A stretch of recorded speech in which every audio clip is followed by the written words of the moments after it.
ایک عورت کا شکریہ سکھانے کا واقعہ۔ آج گھروں میں ایک دوسرے کا شکریہ ادا کرنے کی تعلیم ہی نہیں ہے۔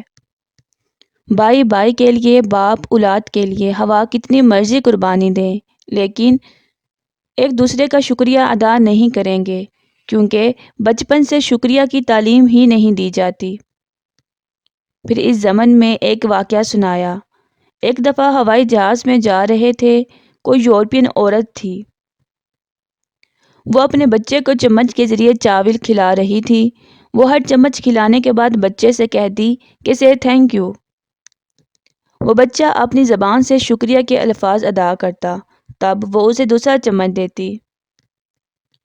اس طرح تعلیم و تربیت سے تو شکریہ اس کی گٹی میں پڑ جائے گا۔ کیا وہ بچہ بڑا ہو کر شکریہ ادا نہیں کرے گا؟ حالانکہ شکریہ کی تعلیم تو ہمیں شروع سے ہی دی گئی ہے۔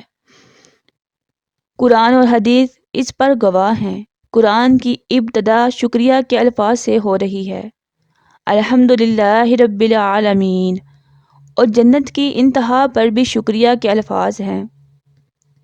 جنتی جب اللہ تعالیٰ کی اتنی زیادہ نعمتیں دیکھیں گے تو بے اختیار یہ کہیں گے وآخر دعوانا ان الحمدللہ رب العالمین۔